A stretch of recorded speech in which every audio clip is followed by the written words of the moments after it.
Voilà. Allô? Et le son, moi, je n'entends pas. Allô, tu m'entends? Est-ce que tu m'entends? Activer la caméra. Ouais, il faut juste activer. Clique sur oui, ça Enregistrer. va s'activer. Yeah. Ah, quand même là, quand Mais moi, même. je ne l'attends pas. Hein. Tu m'entends pas? Non, non, je ne l'attends pas. Allô?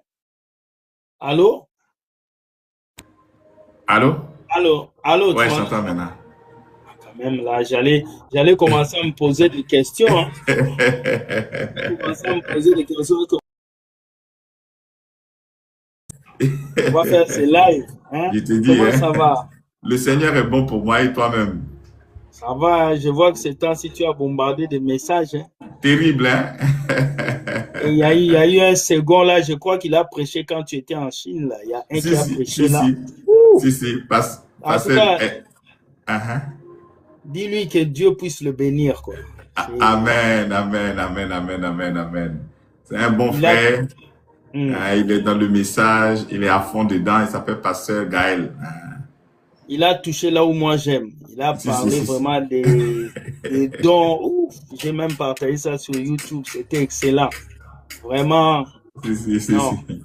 Parce que Non, franchement, c'est ça le vas-y. nerf. Quand tu touches ça, ça fait fâcher beaucoup de personnes. C'est pour ça que les gens te détestent. C'est pas. Ils n'ont qu'à nous détester. Tant que nous, on parle de Dieu et qu'on annonce le message, c'est ça qui est important. On ne fait que accomplir la parole de l'Écriture. Hein? Le C'est Seigneur ça. nous a fait comprendre que l'élève n'est pas plus grand que le maître. Ce qui est arrivé au maître va arriver à l'élève. Hein? Ah ouais. Moi, je dis, si tu es fâché, pas te fâcher devant la Bible, pas devant moi. Parce que moi, je ne fais que lire ce qui est dans la Bible et je t'explique. Maintenant, si tu C'est te ça. fâches, c'est pas moi, c'est la Bible qui l'a écrit. C'est la Tu vois? Bible qui dénonce. Nous, on ne fait que relayer ce que la Bible dit. C'est ça On ne, qui est fort. on ne juge pas, c'est la parole qui juge. Nous, on ne fait C'est que ça. mettre en avant la parole de notre Seigneur. Alors, mon frère, comment tu vas? Ça fait longtemps. Oui, je suis arrivé en Chine. C'est un bon terrain. Hein? Le Seigneur m'a fait la grâce. J'ai prêché dans 2 assemblées. Et ils En ont Chine? reçu le... Oui, en Chine. En Chine, j'ai prêché dans 2 assemblées. Ah bon? C'était magnifique. Et surtout le son de la grâce. Lorsque j'ai fait résonner le son de la grâce là-bas, oh là, je voyais le cœur des personnes qui étaient vraiment très, très heureux. Très, très contents. Wow. Et le Seigneur s'est glorifié. Ouais, le Seigneur Et s'est glorifié. on m'a dit la technologie, ça va, c'est autre chose, hein, la technologie. Non, là-bas, c'est des futuristes. Hein? Là-bas, on est en 2040. C'est terrible. Hein? Hein? Allez, Mais les tu sais, Chinois, quand là, tu arrives dans un pays comme la Chine, comment est-ce que tu vas prêcher Dieu béni? Parce que les gars, ils sont pas dans l'affaire de Jésus, mais ouais, comment tu vas prêcher que comment c'est tu les vas démons prêcher qui ont ça? bloqué ton travail? Comment? Voilà, c'est compliqué. Donc, il y a des messages qui ne Wow. peuvent que prospérer en Afrique. Parce que dès que tu sors du Voilà. continent, c'est terrible. Tu perds tes Voilà. repères, tu ne sais plus quoi tu vas dire. Voilà pourquoi ils ne vont pas prêcher là-bas, parce qu'ils savent que leur message n'aura pas d'impact là-bas. Exactement. Exactement. Alors que le message doit être international. Le message ne doit pas être un message sectaire, un message qui cible une catégorie de personnes, mais toutes les nations. Toutes les nations. Yes, Ouais. yes. Et toi-même, Oh, ça va? moi, ça va très bien. Je suis en vacances, donc je suis à la Ouais. maison ces temps-ci. Je te dis, c'est que Moi, les mon gars sont temps foutus à pour... toi. Ah, ils sont foutus. Je les avais déjà dit, quand ils sont en vacances comme ça rentre, je fais. Ça rentre, je fais. J'attends pas, moi, c'est comme ça. Ça rentre, je sors. Ça rentre, donc, il y a un qui m'a écrit, toi, tu te crois plus sain que les autres. Je dis non, c'est pas parce qu'on vous dit la vérité qu'on est plus sain que vous. Il faut changer. C'est ça. Il faut changer. C'est Alors, si ça. vous ne voulez pas changer, nous aussi, on va être derrière vous seulement. C'est Vous comme ça. vous On n'a pas le dénoncez. choix. Ouais, c'est pas on n'a pas le choix. C'est ça. Donc, mon frère, ce soir, on est là. Est-ce que tu veux qu'on prie pour commencer? Je vais te laisser nous expliquer. D'accord, il n'y a pas de problème, on va prier. Seigneur, merci pour ton amour. Merci parce que c'est toi le centre de cette réunion. C'est toi le centre de cette exhortation, Seigneur. Merci parce que tu prends le contrôle.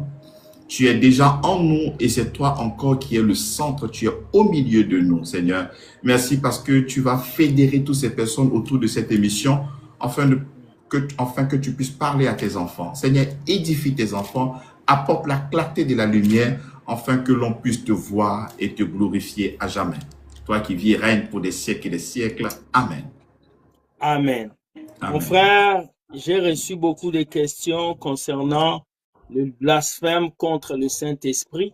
Très bien. Moi-même, je me suis documenté, mais j'ai dit il était préférable d'appeler un docteur de la parole Ouais, comme toi pour venir vraiment nous éclairer sur ça. Parce que certains disent que blasphème contre le Saint-Esprit, c'est le faux miracle. Blasphème contre le Saint-Esprit, c'est insulter Jésus.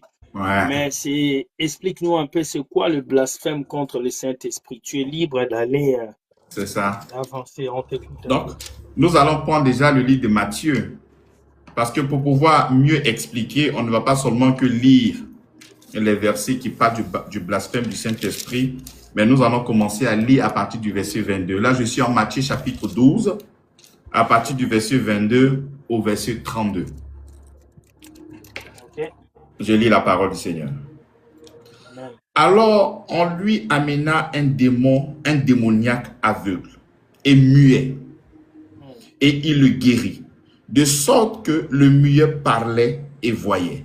Toute la foule étonnée disait, n'est-ce point là le fils de David? Les pharisiens ayant entendu cela dirent, cet homme ne chasse les démons que par Belzébul, prince des démons. Comme Jésus connaissait leurs pensées, il leur dit, ton royaume divisé contre lui-même est dévasté. Et toute ville ou maison divisée contre elle-même ne peut subsister. Si Satan chasse Satan, il est divisé contre lui-même. Comment donc son royaume subsistera-t-il? Et si moi, je chasse les démons par Belzébul, vos fils, par qui les chassent-ils? C'est pourquoi ils seront eux-mêmes vos juges. Mais si c'est par l'Esprit de Dieu que je chasse les démons, le royaume de Dieu est donc venu vers vous. Ou comment quelqu'un peut-il entrer dans la maison d'un homme fort et piller ses biens sans avoir auparavant lié cet homme fort? Alors, seulement il pillera sa maison. Celui qui n'est pas avec moi est contre moi. Et celui qui n'assemble pas avec moi disperse. Au verset 31, le centre, il dit, c'est pourquoi je vous le dis, c'est pourquoi je vous dis, tout péché et tout blasphème sera pardonné aux hommes, mais le blasphème contre l'Esprit ne sera point pardonné. Quiconque parlera contre le Fils de l'homme, il lui sera pardonné. Mais quiconque parlera contre le Saint-Esprit, il ne lui sera pardonné ni dans ce siècle et ni dans le siècle à venir. Wow. Voici un peu le texte qui a fragilisé, a créé la peur dans beaucoup de cœurs, que ce soit dans le milieu ecclésiastique, ces personnes qui n'ont pas la lumière, qui n'ont pas la compréhension de l'évangile. Ces versets-là ont créé beaucoup de craintes. Et il y a même des gens qui sont rentrés dans la manipulation avec ce genre de versets pour ne pas créer, pour ne pas faire des jugements. Par exemple, si un pasteur est en train de faire des miracles, ce n'est pas, ils nous font comprendre que nous ne devions pas juger. On ne doit pas dire que c'est soit Belzébul, si tu ne connais pas, il faut te taire. Donc, au travers de ce verset, il y a eu beaucoup de manipulations. Alors que la Bible nous fait comprendre que nous devons juger de tout. Parce que nous avons la pensée de Christ. Et si ce que tu dis, si ce que tu fais n'est pas conforme à la parole de Dieu, nous, on ne juge pas, mais c'est la parole de Dieu qui juge. Parce que la Bible nous fait comprendre dans le livre de 1 Corinthiens, lorsqu'une personne est en train de prophétiser, que 2 ou 3 prophétisent, que le reste s'asseyent, qu'ils entendent et qu'ils jugent. Donc nous jugeons par rapport à la parole du Seigneur qui est donnée. Parce que lorsque nous sommes en train de juger, c'est parce que nous savons que la parole de Dieu, elle est là. Donc il faudrait que ça soit conforme. Lorsque tu vois par exemple Romains chapitre 12 à partir du verset 6, il dit que celui qui a le don de prophétie, mais l'exerce selon l'analogie de la foi, selon la conformité de la foi, selon la proportion de la foi. Donc si ce que tu es en train de faire est en antagonisme, en conflit avec la foi, mais souffre que nous puissions dire que ce n'est pas juste. On ne peut pas dire Amen, on ne peut pas recevoir cette parole ou ce que nous sommes en train de voir dans notre cœur. Le Seigneur nous demande d'éprouver. Et lorsque l'apôtre Paul était en train d'exposer l'évangile, il y a un peuple qu'on appelle les Béréens, mais qui regardait si tout ce que l'apôtre disait était conforme. Mais sous la bannière de ce verset, il y a eu beaucoup de traumatisme. Il y a des gens qui ont été traumatisés. Non, si tu juges, alors que c'est le Saint-Esprit qui agit, mais tu risques d'avoir commis le péché impardonnable. Et Dieu ne va jamais te pardonner. Et c'est compliqué. Il y en a d'autres qui, pour eux, autrefois, ont régné Dieu. On déclaré que Dieu n'existe pas. Peut-être des personnes qui sont athées. Et ces personnes-là souffrent. Ils croient dans leur cœur parce que autrefois, ils ont proclamé que Dieu n'existe pas. Ils ont proclamé que Dieu n'est pas vrai. Donc, ces personnes-là ont encore le poids parce qu'ils se disent en ce moment qu'ils ont franchi le pas. Ils ont commis ce qu'on appelle le péché impardonnable. Peut-être ils ont blasphémé, ils ont insulté, ils ont méprisé. Mais lorsque tu vas aller prendre même un Timothée, avant même de rentrer dans la parole, on va essayer de glaner ça et là. Quand tu vas prendre 1 Timothée chapitre 1, le verset 13, ça c'est l'apôtre Paul lui-même qui parle. Hein? 1 Timothée 1, verset 13. 1 Timothée 1, verset 13. Voilà, il dit ici, 1 Timothée 1, le verset 13. Il dit, voilà. D'abord au verset 12, je rends grâce à celui qui m'a fortifié, à Jésus-Christ notre Seigneur, de ce qu'il m'a jugé infidèle, en m'établissant dans le ministère, moi qui auparavant étais un blasphémateur, un persécuteur, un homme violent. Tu vois? Donc, l'apôtre Paul lui-même, autrefois, était un blasphémateur. Parce que lorsque la foi était en train de battre son plein, en ce moment, il était Saul de Tarse. Donc, il ne croyait pas en ce qui se faisait. Il dénonçait. Il ne croyait pas. Donc, l'apôtre Paul lui-même, il était un blasphémateur. Pendant que l'œuvre était en train d'être faite, il ne pouvait que nier, il ne pouvait que dénoncer. Donc lui-même, autrefois, il était blasphémateur. Mais ça n'a pas empêché l'apôtre Paul d'être aujourd'hui. C'est lui-là même qui est en train de construire véritablement notre foi.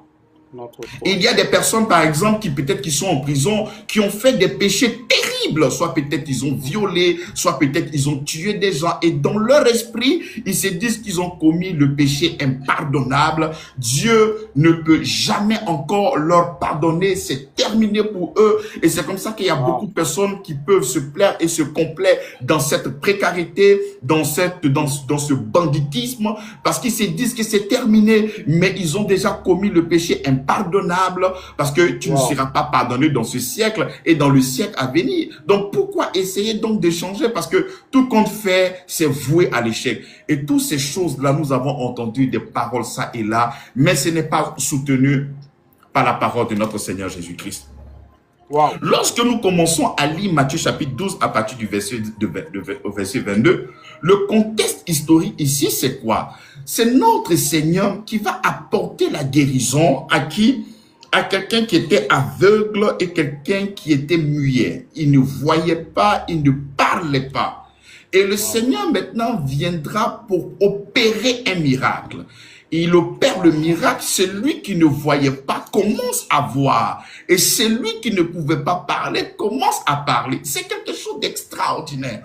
Au point où, ce qui attire mon attention au verset 23, toute la foule étonnée disait, n'est-ce point là le fils de David? Donc déjà, ils sont étonnés de ce qui est en train de se passer. Et ils posent la question, mais n'est-ce pas celui-là qui est le fils de David?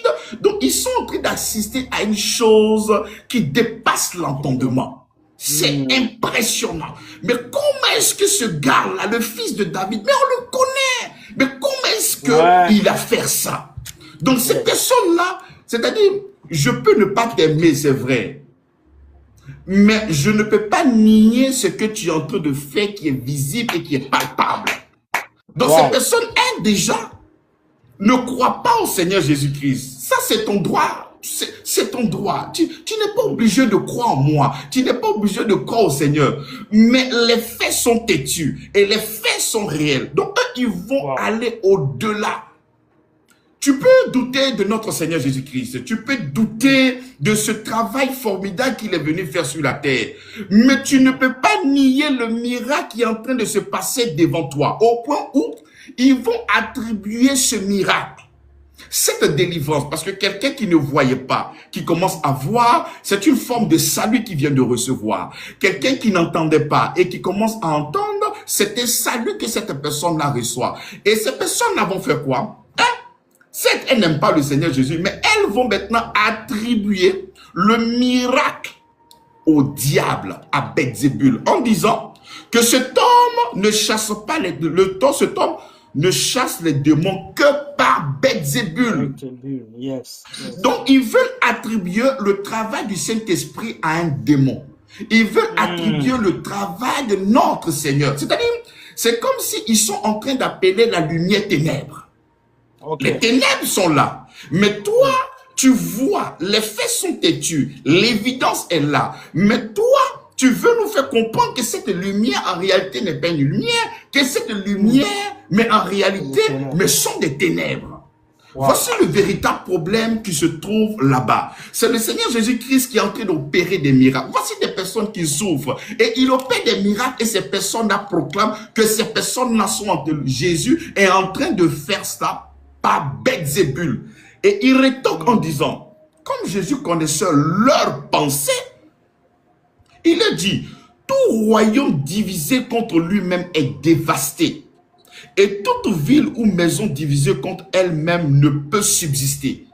Le verset 26 va nous aider même à toucher à un point qui n'a rien à voir avec notre message. Il dit, si Satan chasse Satan, il est divisé.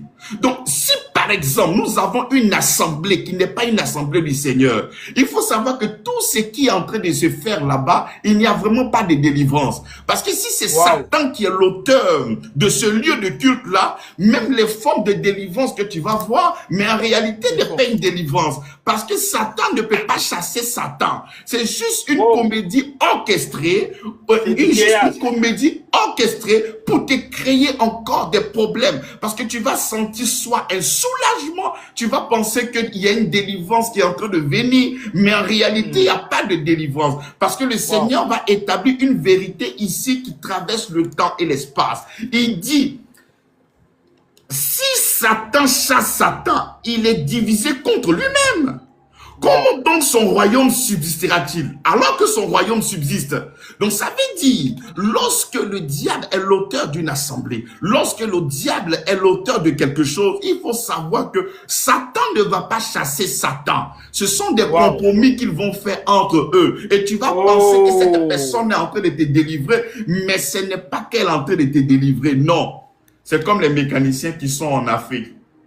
Lorsque tu envoies ta voiture, il répare et puis il met un autre problème.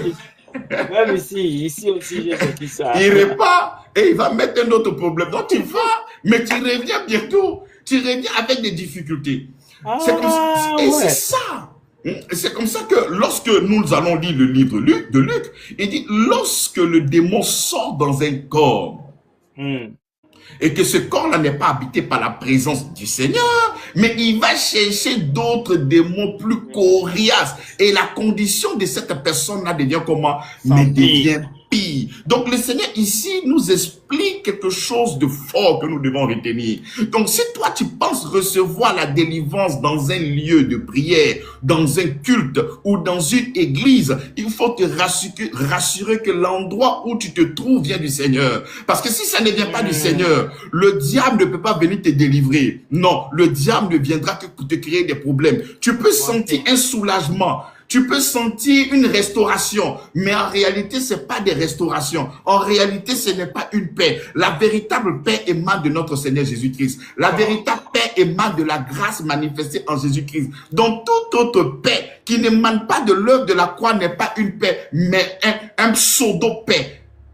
Ce n'est pas une véritable paix, mais c'est une force paix. Et après, tu vas forcément payer le prix. Tu vas souffrir par rapport à ce qui s'est passé.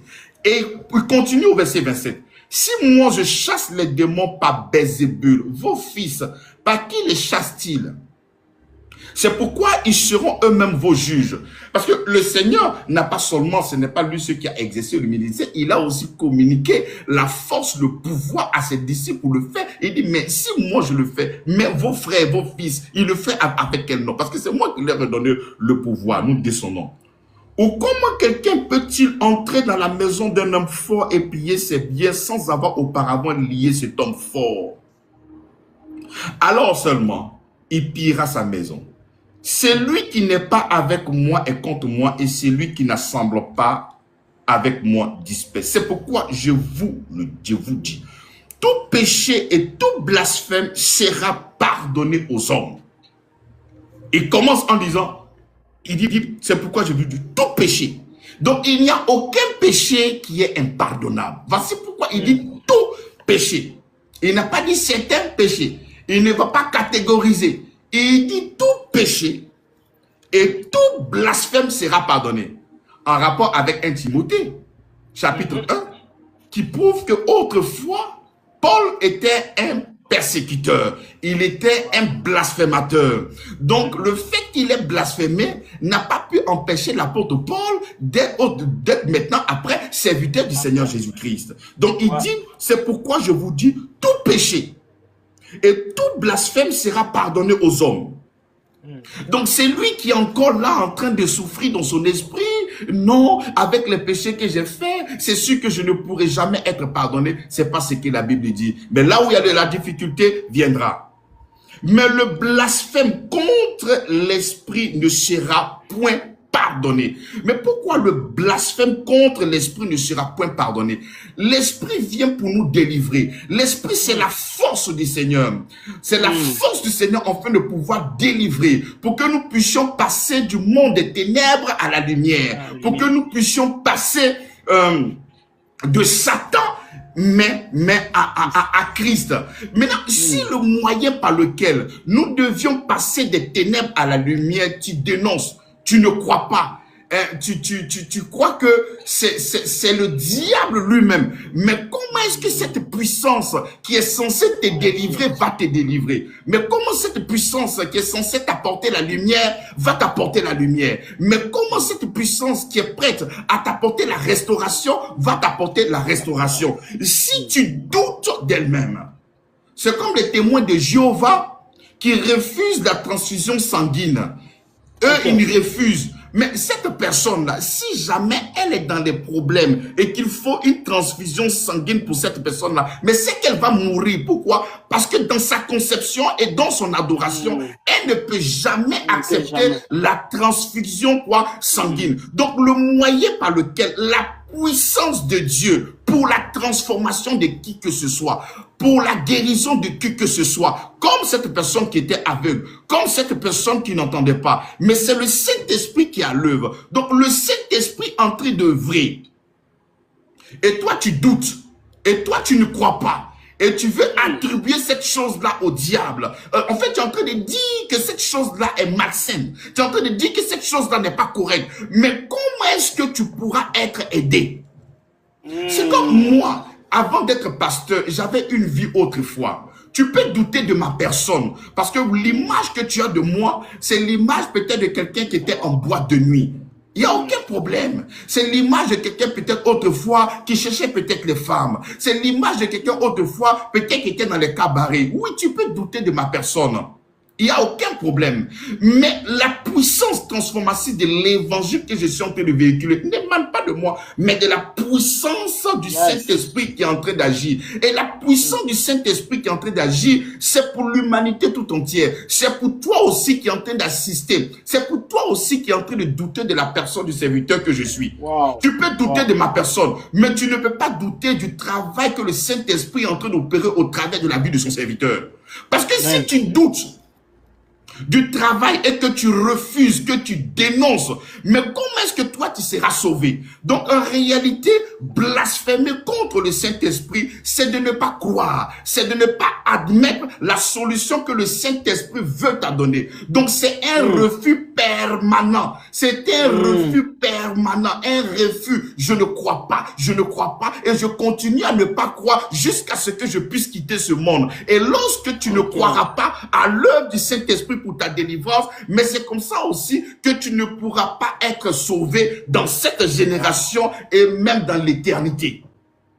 Parce que le moyen par lequel Dieu s'est choisi pour te sauver, mais c'est par la puissance de l'évangile. On est d'accord? La Bible dit l'évangile est la puissance de Dieu pour le salut de quiconque. Lorsque tu reçois la parole de Dieu, il y a un mouvement qui se crée. Parce que l'évangile est la puissance de Dieu pour la transformation de qui que ce soit. Donc, lorsque le Seigneur est entré au travers de sa parole, en train de gagner les cœurs, en train de toucher les cœurs, en train d'opérer des miracles, c'est-à-dire des choses que tu vois de tes propres yeux. C'est-à-dire, tu peux douter de la personne, mais tu ne peux pas douter de ce qui est en train de se faire là. Tu peux douter d'un serviteur, il n'y a aucun problème, mais tu ne peux pas douter de ce qui est en train d'être fait présentement. Et si tu doutes de ce qui est en train d'être fait présentement, mais comment est-ce que toi-même tu seras sauvé? Donc si tu dénonces le moyen par lequel tu dois être sauvé, si tu ne crois pas le moyen par lequel tu seras sauvé, mais c'est comme ça que tu ne pourras que être à l'écart. En accord avec Jean chapitre 16, à partir du verset 8.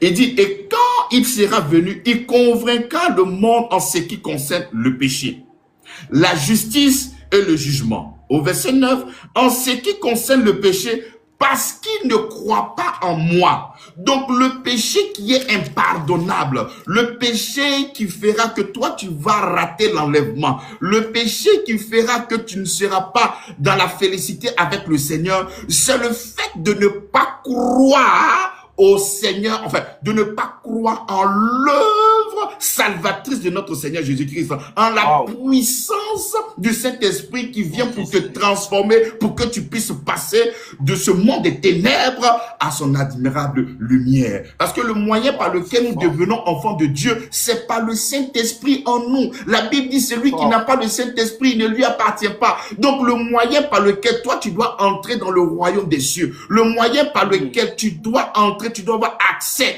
par le Saint-Esprit, tu dénonces. Tu dis que non, c'est le diable.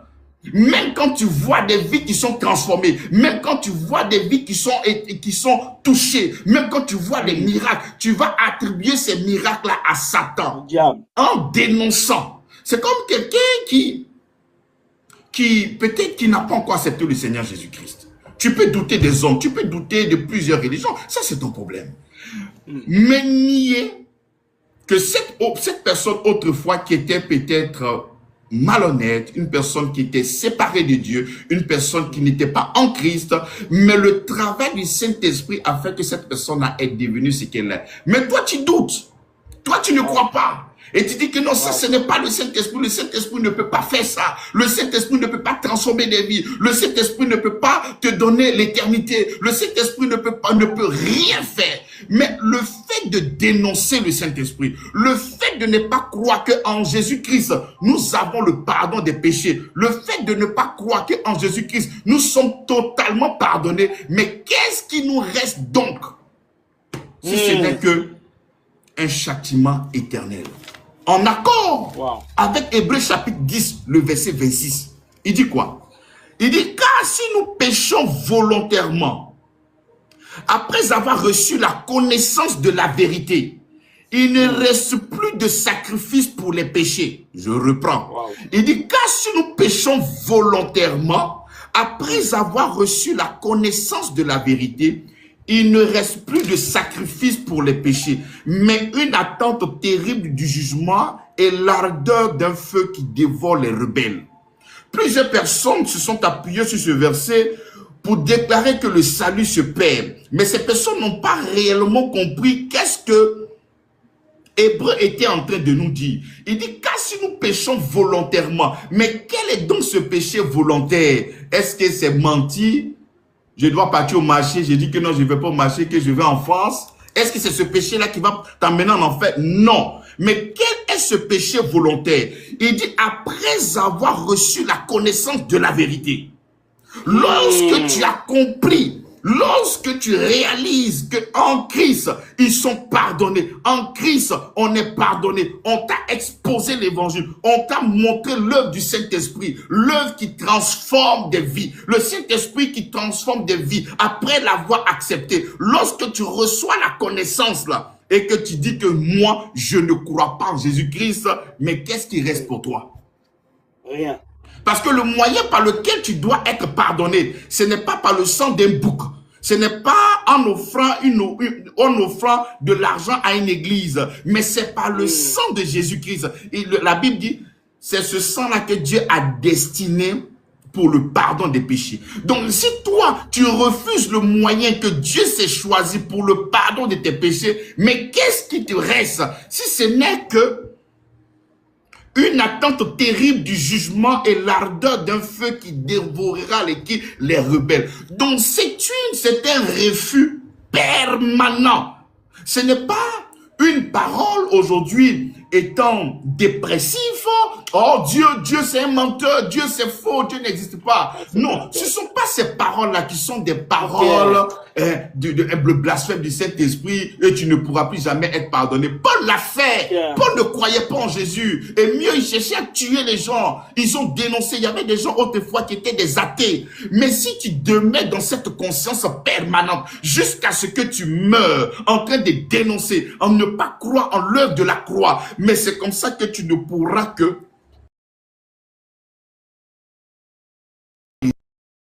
et un ardeur d'un feu qui dévorera les rebelles. Donc, le blasphème contre le Saint-Esprit, c'est nier la puissance qui vient pour te délivrer.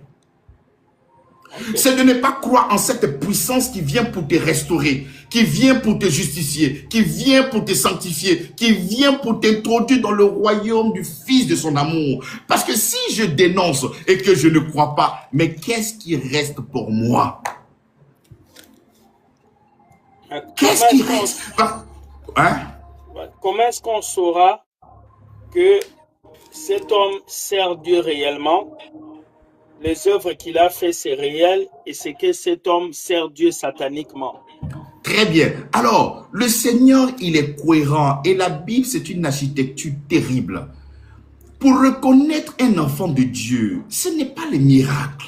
Matthieu chapitre 24, le verset 24 nous dit qu'il aura des miracles. Déjà, le miracle, c'est quelque chose déjà qui dépasse l'entendement humain. Mais il dit encore de grands miracles, de grands prodiges. Le miracle, c'est quelque chose déjà qui est étonnant, mais on met un superlatif encore, on met grand. Donc tu comprends, on ne peut pas regarder au miracle pour définir un enfant de Dieu. Mais tu seras enceinté. Les gens vont te tuer.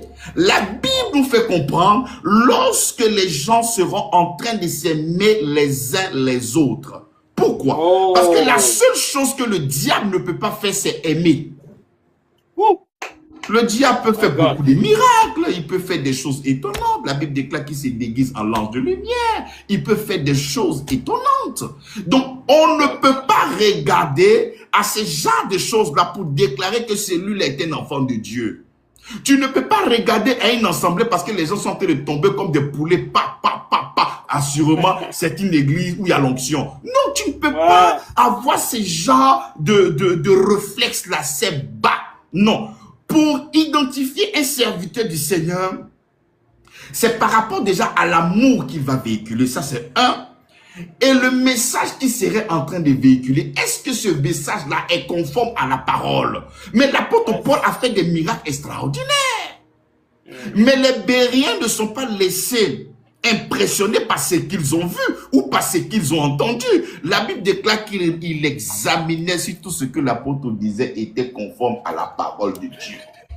Si ce que tu es en train de dire n'est pas conforme à la parole de Dieu, avec tous les miracles que tu peux faire, mes bien-aimés, souffre qu'on ne puisse pas croire en toi. Parce que le curseur que le Seigneur me donne, il dit, lorsqu'ils seront en train de s'aimer les uns les autres, il dit, on les reconnaîtra à leurs fruits.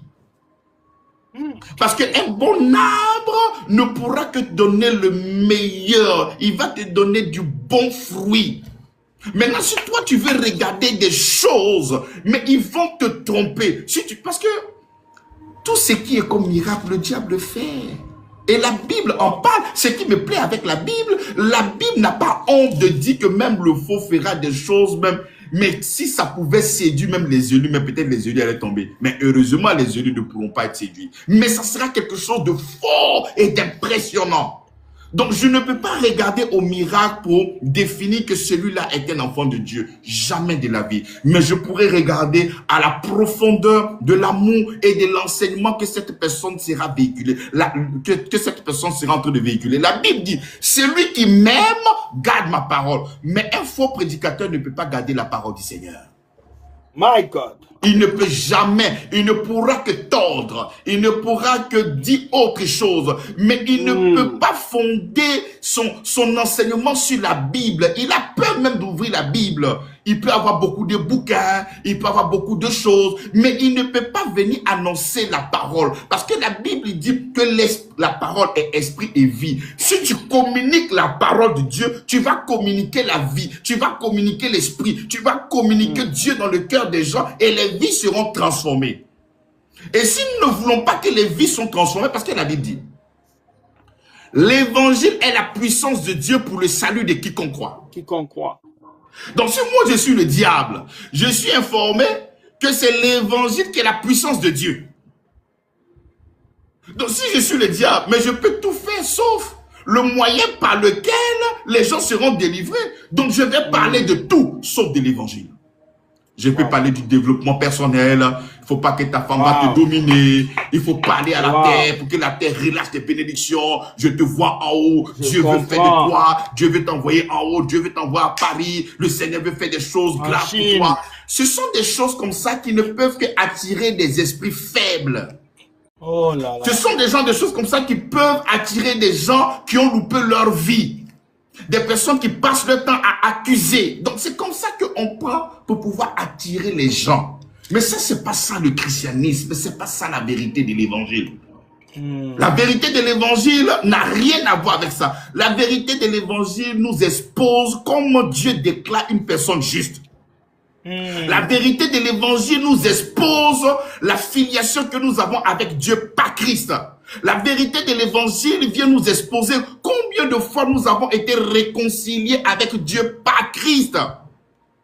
Donc celui qui n'est pas le véritable Dieu, il est prêt à te donner des bénédictions tout de suite. On appelle ça des post-vérités, des post-miracles, des choses tout de suite. Et quand tu vois, tu es content. Ah, vraiment, ça m'a fait du bien, ça m'a fait du bien. Mais ça, c'est juste pour quelques heures. C'est un sentiment de soulagement. Mais en réalité, ce n'est rien de bon. Rien absolument, mais rien de bon. Ça n'a rien à voir avec la vérité de l'évangile. Rien du tout à voir avec la vérité de l'évangile.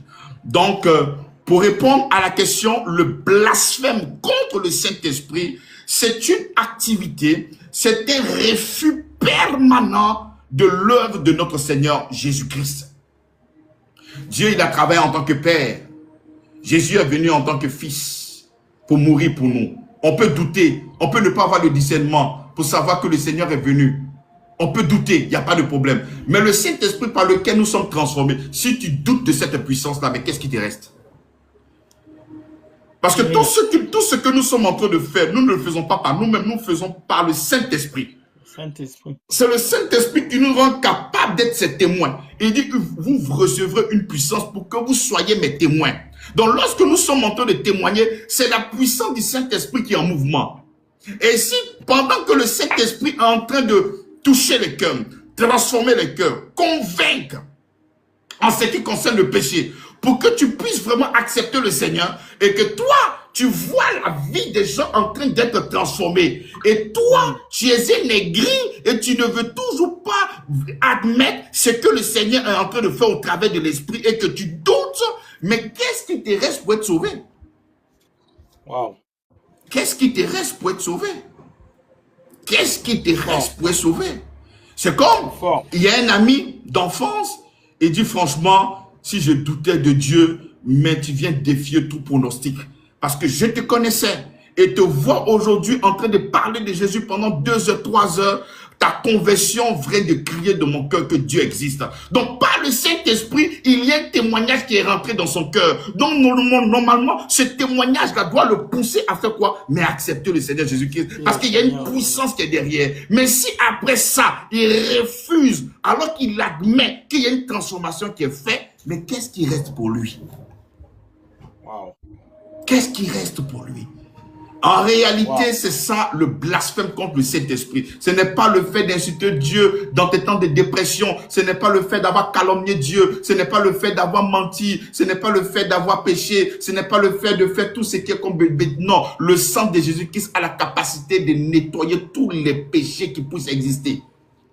Wow. Donc, mais le péché en ce qui concerne le refus de croire en Jésus-Christ par le Saint-Esprit, mais il n'y a plus rien qu'on pourra faire pour toi. Absolument rien. Donc, disons que ces gens-là ont fabriqué cette histoire de blasphème pour attirer la peur. Mais bien sûr, parce dans que le cœur des chrétiens, pour pouvoir contrôler quelqu'un, il faut la peur. Tu sais, mon frère, si tu ne connais pas, il faut te taire. Parce que si je suis en train d'opérer avec le Saint-Esprit, que tu parles de moi, tu vas toucher le péché impardonnable. Mais lorsqu'on finit de te dire ça, c'est mieux, il faut te taire. Même si quelqu'un est en train de faire de la voyousie, si quelqu'un est en train de travailler avec des feux étrangers, avec l'occultisme, avec le kabbalistique, tu vas dire que non, il faut que je me taise parce que je n'ai pas la science infuse, je ne sais pas si c'est de Dieu, sinon si vraiment c'est de Dieu, j'aurai des problèmes. Non, ce sont des histoires. Nous jugeons de tout et nous-mêmes, nous ne serons pas jugés.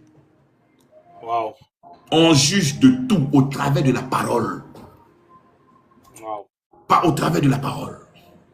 C'est comme le Saint-Esprit me dit maintenant, je vois que tu as des problèmes au niveau de tes trompes.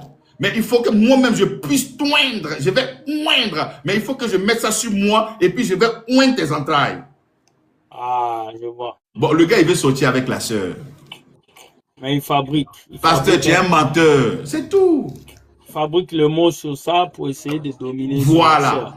Et quand tu vas vouloir parler, non, si tu doutes, si tu n'as pas l'assurance que ce n'est pas le Saint-Esprit, garde-toi de parler. Sinon, tu vas commettre un péché impardonnable.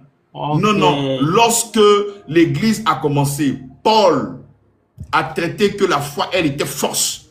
Parce qu'il était en train de défendre, comment on appelle, la tradition de ses pères. Il y avait des miracles, il y avait des mouvements qui se passaient, mais il dénonçait. Il dénonçait, il dénonçait. Lui-même, il dit qu'il était blasphémateur.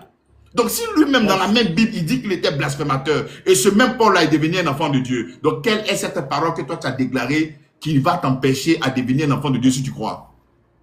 Wow. Impossible. Il n'y a aucun péché qui ne pourra pas être pardonné.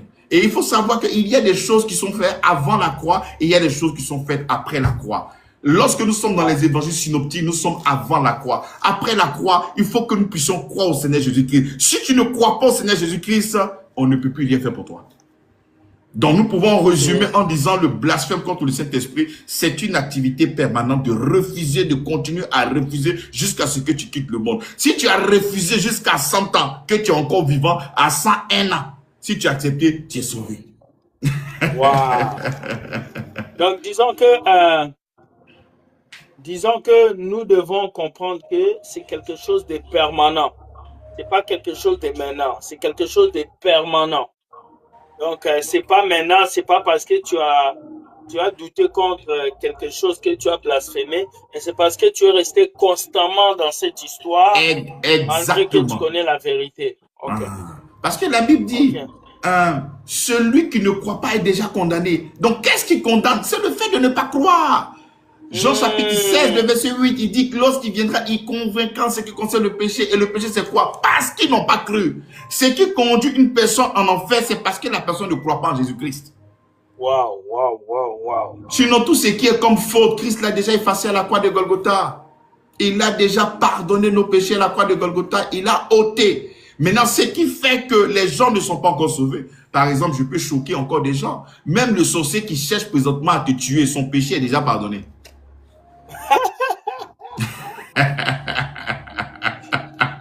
Mais qu'est-ce qui fait qu'il est... Mais qu'est-ce qui fait qu'il est encore sorcier? Mais c'est parce qu'il n'a pas encore accepté Jésus.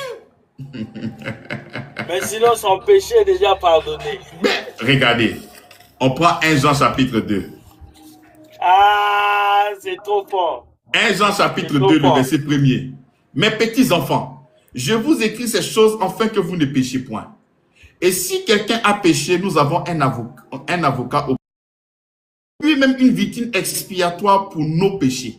Il dit pour nos péchés. Ça, c'est pour les chrétiens. Non seulement pour les nôtres, mais aussi pour le monde entier.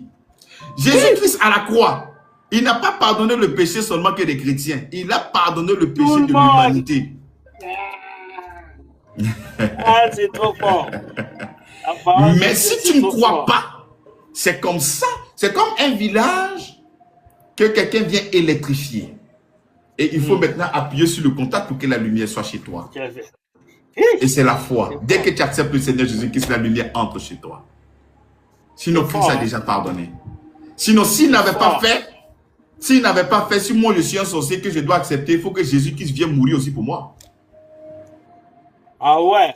Voilà. Donc la chose a été déjà faite. Déjà fait. La grâce est historique. La grâce est déjà passée. C'est juste à toi d'accepter. D'accepter, exactement. Voilà pourquoi la Bible dit à tous ceux qui ont reçu, il faut recevoir. Il faut recevoir. Il faut recevoir le pardon des péchés. Exactement. Oh, c'est fort, c'est fort. Il faut recevoir. Comment? Jésus a fait un coup KO. Non, un coup KO, terrible. Mais il dit tout est accompli. C'est un coup KO. Un coup KO, terrible. Donc, du coup KO. Que tu sois féticheur ou pas, si tu acceptes Jésus maintenant, le coup KO est sur toi. C'est fini. Tous tes péchés passés, c'est nettoyé. Mais regardez un gars comme Paul, qui a tué des gens, il a décimé. Regardez un gars comme Paul. Mais il doit pas, il ne doit pas accepter. Voilà pourquoi souvent même dans sa lettre, il a du mépris contre lui-même. Il dit, moi un avorton. Tellement que ce qu'il a fait, il était vraiment, c'était mauvais. Nous voyons, oui. Je te coupe pas la parole, mais nous voyons David. David qui a pris la femme d'Uri, David qui a commis toutes ces choses. Mais Dieu a dit, c'est un homme selon son cœur. Exactement. Exactement. Donc, il n'y a aucun péché que le Seigneur ne puisse pas pardonner. Le sang de Jésus-Christ est tellement puissant de nous arracher dans la précarité de là où tu te trouves. C'est pour ça que lorsque le Seigneur dans Éphésiens est en train de parler des dimensions de l'amour, il a parlé de la longueur de son amour, il a parlé de la largeur de son amour, il a parlé de la profondeur. Son amour est profond, son amour a cette capacité d'aller te chercher dans les abîmes les plus reculés. Quelle que soit la faute, il va, il te cherche et il te ramène. Mais il faut le recevoir. Tu vois le miracle et tu ne reçois pas le miracle. Parce que dans ce texte-là, il y a une personne qui était aveugle, une personne qui n'entendait pas. Et le Seigneur opère le miracle. Tu peux douter du Seigneur, il n'y a pas de problème. Mais tu ne peux pas douter du miracle qui vient d'être fait. Tu ne peux pas douter. Et tu sais que lorsque les gens ne t'aiment pas, même ce que tu es en train de faire, c'est vrai, ils vont te dire que c'est faux. Ça, il y a un véritable problème. C'est comme toi. Les gens ne t'aiment pas. Mais ce que tu dis est vrai. Ah ouais.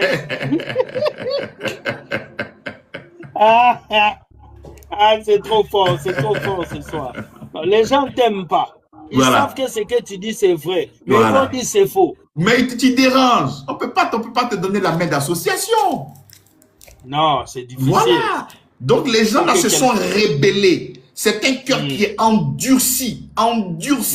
Tu vois. Voilà pourquoi j'aime la définition de l'incrédulité. L'incrédulité, c'est celui qui ne croit pas et qui ne veut pas croire. Celui qui ne croit pas d'une part et qui ne veut pas croire. Et ces personnes-là, elles d'abord ne croyaient pas et elles ne voulaient pas croire. Donc si tu ne veux pas croire, le moyen par lequel le Seigneur veut te restaurer, mais qu'est-ce qui te reste? Rien. Rien du tout. C'est comme si tu ne t'accroches plus à rien, tu ne fais que tomber. Voilà, rien du tout, du tout. C'est ça Maintenant, le véritable. revenons un peu à cette question. Je sais que c'est une question peut-être hors sujet, mais Oui, qu'est-ce qui oui. fait que les chrétiens d'aujourd'hui, leur vie ne change pas? Ils prient beaucoup, ils jeûnent beaucoup, ils font tout, mais sa vie ne change pas. Pourquoi? Est-ce que c'est Mais, l'enseignement? mais le Seigneur nous a dit, hein, et c'était ça même qui était l'objet de la prédication, même ce dimanche. Là, je suis dans le livre de 2 Pierre chapitre 1, le verset 1er. Le Seigneur nous dit, comme sa divine puissance nous a donné tout ce qui contribue à la vie et à la piété au moyen de la connaissance. Le chrétien a besoin d'être éclairé. Le chrétien n'est pas informé de tout ce que Jésus-Christ a fait pour lui. Et si tu n'es pas informé, si tu ne sais pas ce que Jésus-Christ a fait pour toi, c'est pour ça que tu peux vivre une vie, mais comme un païen. Tu peux vivre une vie comme si Christ n'est jamais venu sur la terre. Tu vas vivre une vie comme si tu étais seul sur la terre. Et c'est ça. Le chrétien a besoin de lumière. Le chrétien a besoin de clarté. Le chrétien a besoin d'une compréhension. Il a besoin d'être affermi. Il a besoin de lumière. Parce que si tu n'as pas cette compréhension, mais tu ne pourras pas bénéficier, tu ne pourras pas jouir. Tu vois?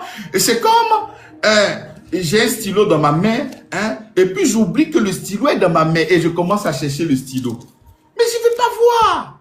Tu vois? Donc, si tu ne réalises pas ce que Christ a fait pour toi à la croix de Golgotha, mais c'est comme ça que tu vas commencer à poser des actions pour obtenir ce que tu as déjà.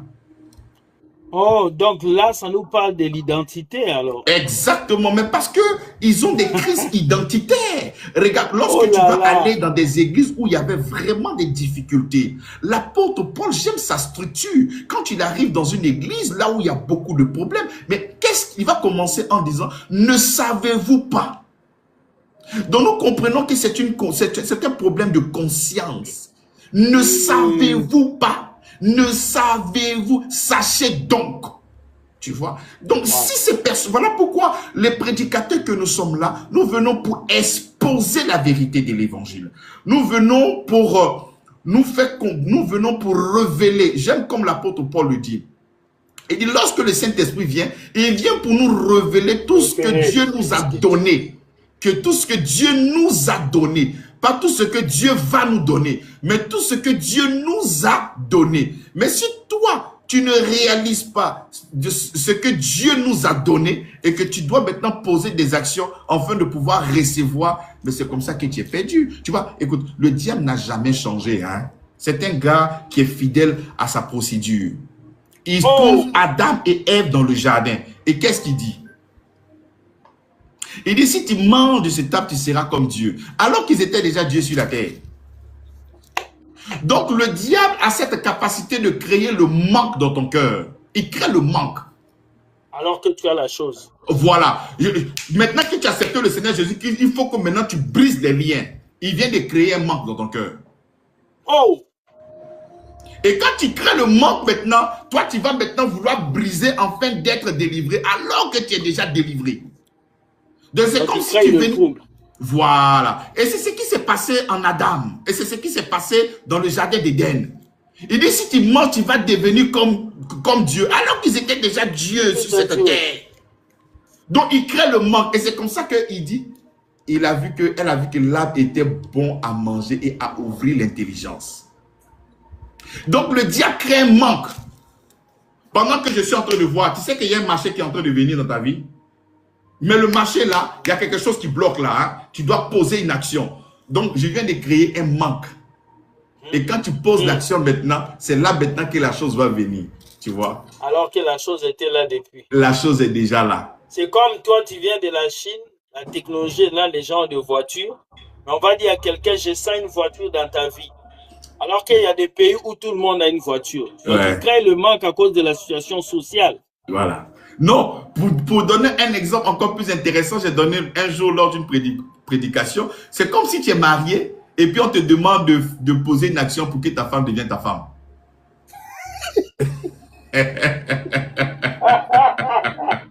Ah, ça c'est fort, hein? Tu vois? Hein, c'est ça. Mais le diable, tu sais, il est fidèle. Hein? Il va voir le Seigneur et dit que si tu m'adores, je te donnerai tout ça. Ah! C'est vrai qu'il crée vraiment, il crée le manque. C'est ça sa spécialité. Tu vois? Il dit, tu sais, si tu m'adores, je vais te donner tout ça. Il dit, ah, mais le diable, tu n'as pas de limite, hein? Même moi. Même moi, tu veux me tenter. Même lui. Et puis, il est resté dans le même processus. Et c'est comme ça. Et aujourd'hui, c'est comme ça qu'il travaille même dans certaines églises. Si tu fais ça, Dieu va faire. Il crée le manque. Et si jamais tu ne le fais pas, le poids de la responsabilité tombe sur toi. C'est parce que je n'ai pas fait. C'est parce que je n'ai pas fait que Dieu... C'est ça. Voilà. Et c'est la culpabilité. Oh là là. Exactement. Waouh. C'est ça. Ça ouvre vraiment l'esprit. Les gens vraiment, je comprends beaucoup de choses parce que je comprends aujourd'hui que c'est un système qu'ils ont instauré. Et ce système-là, il faut que les chrétiens puissent comprendre la parole. Il faut que les chrétiens puissent lire pour sortir de ce système. C'est ça. Wow, c'est fort quand même. C'est fort. En Christ, nous sommes totalement satisfaits. Il n'y a pas une chose que Christ ne nous a pas donnée. Il a tout mis en nous. Mais à quel moment ces choses-là sont manifestes? La Bible dit par la connaissance que nous avons de notre Seigneur. La connaissance. Une fois que tu as la connaissance de ce que Christ a fait pour toi, le stress commence à disparaître. L'assurance commence à monter et tu commences à marcher avec une foi terrible. Et c'est comme ça que tu commences à jouir de la grâce. Parce que la grâce ne peut que fonctionner lorsque la foi est là. Mais pour que la foi soit là, il faut que tu entendes des choses qui concernent Christ. Il dit la connaissance de celui. Le celui-là, c'est Christ. C'est lui qui t'a appelé par sa gloire. Tu dois connaître ce qu'il a fait pour toi. Mais on te demande de connaître tes ancêtres. On te demande de connaître tes aïeux. On te demande de connaître ce que tes parents ont fait lorsque tu n'étais pas né. Quelle est l'adoration de ton père? On te demande de venir connaître les liens sataniques. On te demande de connaître la spiritualité. On te demande de connaître plein de choses. Alors que la connaissance de Jésus-Christ nous suffit totalement. Parce qu'en lui, il y a l'autorité. En lui, il y a la puissance. En lui, il y a tout. C'est lui qui renferme tout. La connaissance de Christ est la plus grande connaissance. C'est ce que Éphésiens dit. Il dit connaître Christ qui surpasse toute connaissance. J'ai la dernière question. La dernière question est celle-ci. J'ai oublié la dernière question que j'avais en tête. C'était une église qui prie beaucoup et une église qui enseigne beaucoup. Quelle est l'église qui va faire des disciples? Non, mais tu sais, il n'y a pas d'antagonisme. Il n'y a pas d'antagonisme parce que tu peux prier. Lorsque ta prière n'est pas éclairée par la connaissance, tu vas dire n'importe quoi. Par exemple, un chrétien qui dit Seigneur, à quand ma victoire? Mais tu es en train d'insulter l'œuvre de la croix. Ah bon? Tu insultes l'œuvre de la croix. Il dit ça tous les jours. Mais parce qu'en Christ, la Bible déclare que tu es plus que vainqueur. Donc quand tu entres dans la prière, tu dis Seigneur, à quand ma victoire? Mais tu es en train de dénoncer l'œuvre de la croix. Donc la prière, la véritable prière, mais est basée sur la parole, sur l'enseignement. Parce que si tu n'as pas la parole, ce sont des paroles en l'air. Waouh! Donc c'est lui qui est équipé, celui qui est affermi, celui qui a la compréhension. Mais sa vie est une vie de prière. Parce qu'il va passer son temps à célébrer et adorer Dieu. Même dans les défis, dans les difficultés, il ne va pas dire Seigneur, souviens-toi de moi. Seigneur, pardon, agis. Non, non, il va glorifier le Seigneur. Il va chanter. Voilà pourquoi la Bible dit qu'il cherche des adorateurs. Parce qu'il estime qu'il a déjà tout fait pour son peuple. Il a déjà tout fait. Donc le véritable enfant de Dieu qui a compris l'évangile, il va prier. On ne peut pas dire une église qui prie, qui connaît beaucoup d'enseignements prie moins. Non, non, non. Lorsque tu as la connaissance, toute ta vie est une vie de prière. Parce que en fait, la prière, ce n'est pas quand tu vas te mettre dans la chambre et puis tu t'assois. Hein? Tous les jours, c'est une vie de prière. Mais parce que le Saint-Esprit est en toi. À n'importe quel moment, tu parles. Pendant que je suis même en train de prêcher, mon esprit est en prière. C'est ça, c'est ça. Mais c'est ça. Quand les gens écoutent prier sans cesse, ils pensent qu'il faut s'asseoir à l'église du lundi au dimanche. Non, non, non, non, c'est pas ça. Parce que c'est un esprit. C'est un esprit. Donc je suis connecté à lui à n'importe quel moment. Je n'ai pas forcément besoin de me mettre dans une salle. Même si je rentre dans un bureau, que je suis dans une salle d'attente, là, pendant que je suis là, je suis en train de prier comme ça. Je suis constamment à prier, constamment. Son esprit et mon esprit forment un seul et même esprit. Tu vois. Donc, ce qui est important pour l'Église, c'est l'affermissement. Il faudrait que les chrétiens soient affermis. Il faudrait que les chrétiens soient aiguisés. Il faudrait que les chrétiens puissent connaître Christ.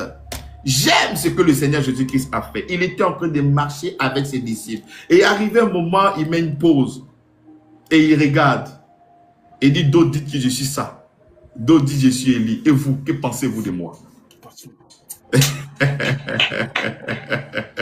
Arrivé un moment, pose la question. Je suis qui pour toi? Qui suis-je? Il faut que tu dois avoir la révélation de Christ. Le chrétien souffre parce qu'il n'a pas la révélation de Christ. Le chrétien souffre parce qu'il a la révélation de ses problèmes. Il a la révélation de ses examens. Il est malade, il a des problèmes. C'est ça. C'est ça ses problèmes. Donc plus tu es connecté à tes problèmes, plus les problèmes sont là. Il faut être connecté à Christ pour que tu puisses vivre le surnaturel chaque fois. Voilà. Il faut être connecté à Christ pour que tu puisses vivre le surnaturel. Les bonnes choses ont toujours une fin, hein, les amis. C'est ça. Les bonnes choses ont toujours une fin. C'est là qu'on va s'arrêter pour ce soir. Si vous voulez que le docteur revienne, il va revenir. Docteur, ton mot de la fin. Ton mot de la fin pour qu'on puisse te laisser partir. Alors, il y a mon fils qui vient de m'informer qu'il y a une dame qui a posé une question. Attends. Oui. Elle dit... Elle a posé, je n'ai même pas vu, il y a tellement de messages. Elle dit... Vous savez. J'avais vu. Et quand on demande de faire une action de grâce pour voir la main de Dieu. Et quand on demande de faire une action de grâce pour voir la main de Dieu. Non, l'action de grâce, c'est pour célébrer, c'est pour remercier le Seigneur pour tout ce qu'il a fait. Mais la main de Dieu se trouve en Christ. Il a déjà tendu. La Bible déclare que quand Dieu a tant aimé le monde qu'il a donné, il a déjà donné sa main. Il faut accepter par la foi. C'est tout. Ouais, c'est tout. C'est tout, c'est tout. Quelqu'un qui te dit de bâtir l'hôtel pour avoir l'argent. Il faut dire Christ est mon hôtel. Il a déjà tout fait pour moi à la croix de Golgotha. Il est mon hôtel. Je pense qu'aujourd'hui, en 2026, on ne doit plus vous dire ça. Vraiment, si tu es encore dans ces pensées-là, il faut que tu avances. Non, mais tu sais, il y a quelque chose aussi que nous ne devions pas ignorer. C'est vraiment une grâce d'être éclairé. Il y a beaucoup de personnes qui n'ont pas encore entendu l'évangile. C'est pas facile, hein? Ça fait vraiment mal. Hein? Non, c'est pas facile. Aujourd'hui, au départ, lorsque je commençais la révolution, mais je disais, mais pourquoi vous ne comprenez pas? Mais avec un peu plus de recul et avec la sagesse du Seigneur, je réalise que ce n'est pas facile. Il y a des gens qui ont été mentis pendant 40 ans. Mais oui. La Bible parle de forteresse. La forteresse, mais ce sont des épaisseurs de rochers, mais inimaginables. Et pour pouvoir briser ça, c'est terrible. On a menti aux gens pendant 50 ans de leur vie. Et puis on voit un jeune pasteur comme ça, il va te dire que tout est fait en crise. Et puis il a accepté. Je ne crois pas. C'est pas possible. Donné pendant des années. Aujourd'hui, on me dit Dieu n'a pas besoin qu'on lui donne pour qu'il me donne. Voilà. Ça couple le cerveau. Ça couple le cerveau.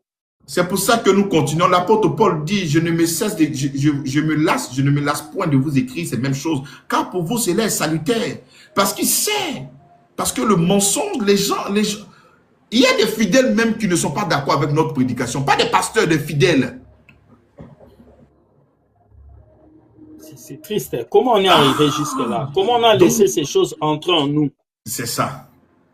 C'est ça. Et c'est comme ça que nous devons faire résonner le son de l'évangile partout pour que ces personnes puissent comprendre. C'est ça. Sinon, c'est pas facile. Au départ, j'étais fâché avec certaines personnes, mais je réalise que c'est pas facile. Il faut le faire avec beaucoup de patience, avec beaucoup d'amour, avec beaucoup de tempérance, parce que c'est pas évident. Mais je me souviens moi-même, avant de comprendre ces vérités que je suis en train de prêcher aujourd'hui, mais ça n'a pas été facile. On était dans les combats aussi, on coupait les cordons ombilicaux. Quoi? On a coupé les selles, on se lavait les vins. Est-ce qu'en ce moment, on pouvait nous parler? Tu t'es lavé avec le vin. Mais c'est terrible. Mais c'est le jour où je me suis lavé le vin, c'est là que vraiment, quand on dit Dieu parle là, c'est là que j'ai compris. Parce que dans ma douche, j'avais un grand miroir. Donc quand j'ai fini de prendre le vin, j'ai mis ça sur moi. Quand je me suis regardé, il y a une parole qui est montée dans mon cœur. Est-ce que toi, tu n'es pas un féticheur? C'était tout rouge avec le vin. Il dit, est-ce que toi là, tu n'es pas un féticheur? C'est cette parole-là qui a résonné dans mon cœur. Est-ce que tu n'es pas un féticheur? Et je devais continuer ça sur 3 jours. J'ai jeté les coins.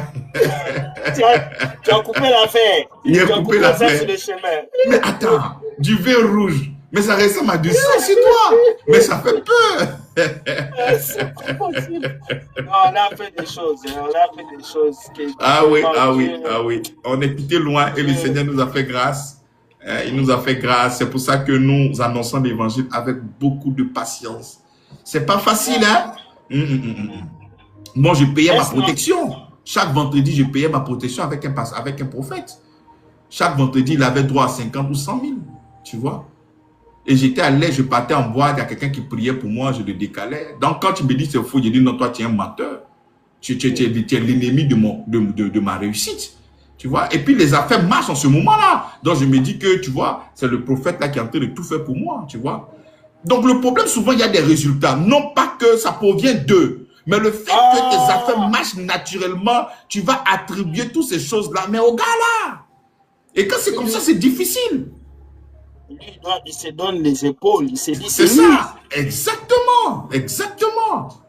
Et c'est après quand le Seigneur nous fait voir, et c'est comme ça que on a commencé à annoncer la vérité. Il y a une question, est-ce qu'acheter un billet d'avion pour un pasteur d'extérieur est une charge pour l'église ou pour les fidèles?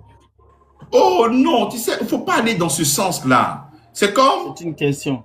Je suis parti aujourd'hui, je suis parti en Chine, j'ai fini d'annoncer l'évangile, ils m'ont fait du bien. Tu vois, je n'ai pas demandé aux gens de venir me donner de l'argent, mais ils ont été bénis, le cœur était exalté. Mais c'est moi-même qui ai payé mon billet, j'ai payé mon séjour, un mois, j'ai tout fait. Mais les gars m'ont béni. Et je ne peux pas dire que pourquoi, si quelqu'un se lève et dit je paye ton billet. Mais avant de venir même, il y a la communauté ivoirienne qui m'a fait la proposition de revenir encore pour leur annoncer l'évangile. Mais s'ils disent vont payer mon billet, est-ce que je peux dire que c'est mauvais? Mais non. Non, tu pars. Si je pars. Non, donc même moi je peux payer le billet de mon frère. Le policier de l'évangile est venu en Côte d'Ivoire, ce n'est pas un crime. Hey, la conférence aura lieu en Côte d'Ivoire. Nous préparons déjà quelque chose pour Paris. Donc la Côte d'Ivoire, tenez-vous prêts. Ouais.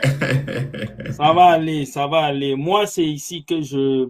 Tu sais, je prends... C'est vrai que les gens ont pour habitude de nous cataloguer comme si les offrandes sont des mauvaises choses.